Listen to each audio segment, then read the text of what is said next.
Hello everyone, स्वागत है आपका अपने ही चैनल में जिसका नाम है क्रिकेट एक्सपर्ट। तो अभी हम बात करने वाले हैं साउथ अफ्रीका टी20 में होने वाले आज के दूसरे मुकाबले की। डॉल्फिन और लायंस के बीच में मुकाबला होने वाला है। डॉल्फिन्स की टीम तीनों के तीनों मुकाबले जीत कर आई है। लायंस की टीम की परफॉर्मेंस भी ठीक ठाक रही है। अभी यहाँ पर हम पूरी की पूरी डिटेल डिस्कस कर लेंगे। यहाँ पर आपके पास ना टीम ही डिफरेंशियली पिक्स की बनने वाली है। क्यों मैं ऐसा कह रहा हूँ, क्योंकि अगर आप देखोगे बैटिंग सेक्शन में 6 से 7 प्लेयर लिस्टेड हैं। अगर आप देखो यहाँ पर अभी हम खोल लेते हैं कितने प्लेयर लिस्टेड हैं बैटिंग सेक्शन में।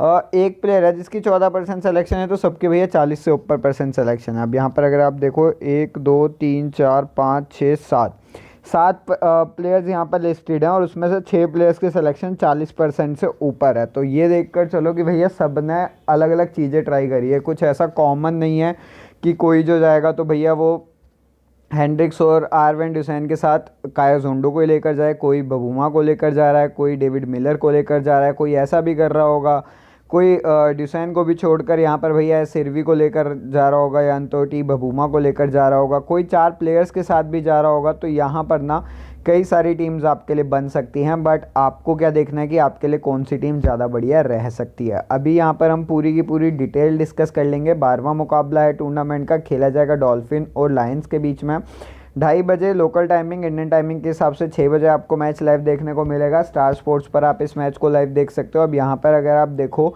तो लायंस का टूर्नामेंट भी बढ़िया रहा है, डॉल्फिन का टूर्नामेंट भी अभी तक बढ़िया रहा है। दोनों ही टीम्स की परफॉर्मेंस बढ़िया रही है। अब यहाँ पर अगर आप देखो आपके पास कोई भी चांस नहीं है रेन के। थोड़े बहुत हैं कि हाँ थंडरस्टॉर्म आ सकता है, बट इतने ज़्यादा चांसेस हैं नहीं। अब यहाँ पर अगर आप देखो तो 26 डिग्री सेल्सियस आपके पास टेम्परेचर रहने वाला है। पिच रिपोर्ट की अगर आप बात करो तो 160 से 170 रन, बहुत ज़्यादा रन हैं इस पिच के ऊपर, आपको आराम से करती हुई दिख जाएंगी टीम्स। और सेकंड इनिंग ज़्यादा मतलब ईजियर है खेलने एज़ कम्पेयर टू पहली इनिंग। तो पहली इनिंग में थोड़ा सा मुश्किल हो रही है बैट्समैन को।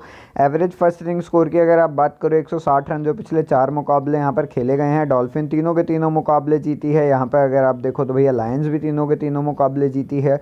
दोनों ही टीम्स आज, तो इन दोनों टीम में से कोई एक टीम तो ऐसी होगी ही होगी भैया जो आपको यहाँ पर इनका जो विनिंग स्ट्रीक है वो ख़त्म होने वाला है। मेरे हिसाब से डॉल्फिन का विनिंग स्ट्रीक ख़त्म हो सकता है, क्योंकि जो ये सारे के सारे मुकाबले जीती है ना, ज़्यादातर बैट्समैन के बेसिस के ऊपर जीती है, बॉलर्स के बेसिस के ऊपर नहीं।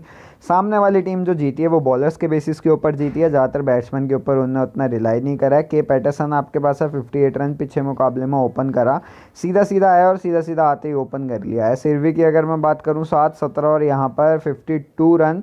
उसके बाद अगर आप देखो जी रोफल्सन जो पिछले मुकाबले में नहीं खेला वो ओपन कर रहा था अभी तक है सिरवी के साथ। उसके बाद मुत्थुसामी 17 रन के साथ 1 विकेट, 8 रन और 6 रन। फिर उसका डेविड मिलर 16, 29 और 6। उसके बाद काया जोंडो 59 रन और 35 रन। उसके बाद अगर आप देखो तो आपके पास आर फ्रीलिंग है, पिछले मुकाबले में 1 विकेट चटकाई है, आपको विकेट आराम से चटका कर दे रहा है। केशव महाराज पिछले मुकाबले में भी बढ़िया परफॉर्म करके देकर गया, विकेट नहीं चटकाई वो अलग बात है, बट आपको 3 की इकनॉमी के साथ यहाँ पर बॉलिंग करवाई है और 2 मेडिन इसने करे हैं। उसके बाद अगर मैं बात करूँ वो बाटमैन आपके पास है 2 विकेट। उसके बाद यहाँ पर एस मुंगरो ने 1 विकेट चटकाई है, बढ़िया परफॉर्मेंस रही है। केशव महाराज की अगर मैं बात करूँ 4 ओवर में 2 मेडिन के साथ 3 की इकनॉमी के साथ यहाँ पर रन इसने दिए। फिर उसके बाद एस पी सुब्रमण्यम आपके पास है, 4 ओवर में यहाँ पर विकेट एक भी नहीं चटकाई है इसने। रॉबी फ्रीलिंग आपके पास है, अगर आप देखो 1 विकेट इसने चटकाई। फिर उसके बाद के मुंगरो ने 1 विकेट चटकाई, वो बाटमैन ने यहाँ पर 2 विकेट चटकाई है। बढ़िया परफॉर्मेंस रही है वो बाटमैन की।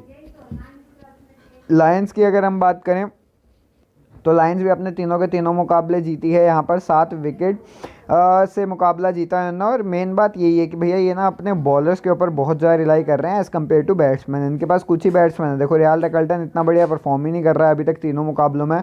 रीजा हेंड्रिक्स ने पिछले 2 मुकाबलों में थोड़ा सा यहाँ पर रिलायबिलिटी दिखाई, 39 और 47। उसका डी पेटीरियस 3 रन के साथ 1 विकेट, 10 रन के साथ 2 विकेट और 2 रन। फिर उसके टी बबूमा 40, 13 और 53। उसके बाद अगर आप देखो आरविन ड्यूसैन आपके पास है 64, 37 और 5। स्टार्टिंग के 2 मुकाबले में बढ़िया परफॉर्मेंस रही, तीसरे मुकाबले में इतने रन ही नहीं थे तो ये मारता ही क्या। फिर उसके बाद अगर मैं बात करूँ पोर्टिगियर 17 और 10। उसके बाद अगर मैं बात करूँ बी फॉर्च्यून आपके पास है 1 विकेट और 2 विकेट। उसके बाद एस मंगला आपके पास है 4 विकेट यहाँ पर, 1 विकेट दूसरे मुकाबले में, तीसरे मुकाबले में 5 विकेट हॉल। बहुत ही ज़्यादा बढ़िया परफॉर्मेंस रही है। कजिसो रबाडा ने बैक टू बैक विकेट चटकाई हैं, 3-1-1। उसके बाद बी हेंड्रिक्स 1-2 और 2, इसने बहुत ज़्यादा बढ़िया परफॉर्म करा है। ए फंगीसो ने पिछले मुकाबले में विकेट चटकाई नहीं, तो किसी मुकाबले में विकेट नहीं चटकाई थी इसने अभी तक। ट्राई कर सकते हो एक टीम ऐसी बनाना जिसमें बॉलर्स ही बॉलर हो, एक टीम ऐसी बनाना जिसमें बैट्समैन ही बैट्समैन हो, और एक टीम ऐसी बनाना जिसमें भैया दोनों प्लेयर्स हो। बी फॉर्चून की अगर आप बात करो, 4 ओवर में एक भी विकेट नहीं चटकाई है। उसके बाद अगर आप देखो तो भैया कजिसो ने 6 की इकनॉमी के साथ 1 विकेट चटकाई, बी हेंड्रिक्स ने 5 की इकनॉमी के साथ 2 विकेट चटकाई। यहाँ पर अगर आप देखो एस मंगला की इकनॉमी ज़्यादा रही, 5 की इकनॉमी रही, बट स्टिल इसने 5 विकेट चटकाई। और उसके बाद अगर आप देखो ये फंगीसो की इकनॉमी सबसे कम रही 3.5 की, पर इसने 2 विकेट भी चटकाई हैं। आपके लिए बहुत ज़्यादा बढ़िया परफॉर्म आपको करके देकर गया है। अभी यहाँ पर अगर हम बात करें, दोनों ही टीम्स बहुत ही ज़्यादा तगड़ी टीम है, इसीलिए जो प्लेयर सिलेक्शन है ना आपको इतनी ऊपर नीचे देखने को मिल रही है। रियाल डेकल्टन को ही रख सकते हो, क्योंकि एम मोजेल के थोड़े से कम चांसेस हैं बैटिंग आने के। रियाल डेकल्टन अगर कर जाता है तो कर जाएगा बहुत ज़्यादा बढ़िया। आरवेन डुसैन आपके पास है, रिजा हेंड्रिक्स पीछे दोनों मुकाबलों में बढ़िया परफॉर्म करा है इस प्लेयर ने। T Bavuma is a good pick, मेरे हिसाब से टी बबूमा आपकी टीम में होना चाहिए। काया जोंडो को रखना नहीं रखना आपके ऊपर है। अब अगर आप काया जोंडो को रख रहे हो ना, तो फिर आपको यहाँ पर एस मुथुसामी ड्रॉप करना पड़ेगा। नहीं तो अगर आप काया जोंडो को ड्रॉप कर कर यहाँ पर एस मुथुसामी या टी बबूमा को ड्रॉप कर कर एस मुथुसामी रख सकते हो, तो ये भी आपके पास ऑप्शन रहेगा। बट मैं ये नहीं करने वाला हूँ। मैं एस मुथुसामी को ड्रॉप करके Keshav Maharaj, Kagiso Rabada, S Magala, B Fortuin को नहीं लेकर जाऊँगा, मैं वो बैट्समैन को लेकर जाना चाह रहा हूँ। पिछले मुकाबले में और आते ही 2 विकेट चटकाई हैं। इज़ अ गुड पिक, आराम से ट्राई कर सकते हो। 7-4 का रेशियो बन गया है। वैसे 6-5 का रेशियो ज़्यादा सेफ रहेगा, तो आप एक चीज़ कर सकते हो, यहाँ पर 6-5 का रेशो करने के लिए ना मोजाल को रख लो। मतलब ये तो रेशो के लिए ही है, ये मतलब वैसा कुछ नहीं है कि कुछ पॉइंट्स के हिसाब से। अब यहाँ पर अगर मैं बात करूँ सबसे कैप्टेंसी वाइस कैप्टेंसी की, आर फ्रीलिंग। वाइस कैप्टेंसी की अगर हम बात करें तो यहाँ पर एस मंगला को आप रख सकते हो, नहीं तो आपके पास यहाँ पर आरवेन डुसैन का एक बहुत ही ज़्यादा बढ़िया ऑप्शन रहेगा।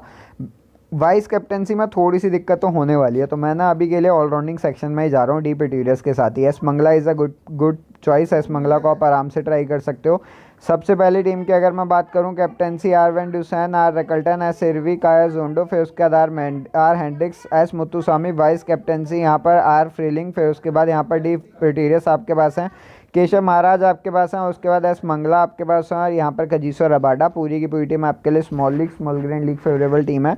अपडेट आपको टेलीग्राम पर देखने को मिल जाएगा। दूसरी टीम की अगर मैं बात करूँ, कैप्टेंसी यहाँ पर केशव महाराज, वाइस कैप्टेंसी यहाँ पर एस मंगला, फिर उसके बाद मोजाल आपके पास है, डेविड मिलर, काया जोंडो, are Hendricks, R van डुसैन, S Muthusamy. फिर उसके बाद अगर आप देखो तो भैया आर फ्रीलिंग आपके पास है, डी पिट्यूरियस आपके पास है, बी हेंड्रिक्स आपके पास है। पूरी की पूरी टीम आपके लिए ग्रैंड लीग फेवरेबल टीम है। तीसरी और आखिरी टीम की अगर मैं बात करूँ, ये थोड़ी सी रिस्की टीम है, बट हाँ इस टीम के साथ आप जा सकते हो। मिनी जीएल खेल रहे हो तो मिनी जीएल में जाओ, स्मॉल लीग खेल रहे हो तो स्मॉल लीग में भी जा सकते हो, कोई दिक्कत नहीं है। रियाल डेकल्टन आपके पास है, यहाँ पर Khaya Zondo, T Bavuma, R Hendricks, R van Dussen. Captaincy यहाँ पर आर फ्रीलिंग, वाइस कैप्टेंसी यहाँ पर डी पिट्यूरियस। एक एक्स्ट्रा बॉलर अगर और लेकर जाना चाहते हो तो वो क्या कर सकते हो, इस मुथुसामी को आप ट्राई कर सकते हो, टी बबूमा ड्रॉप कर सकते हो, तो काया जोंडो ड्रॉप कर सकते हो।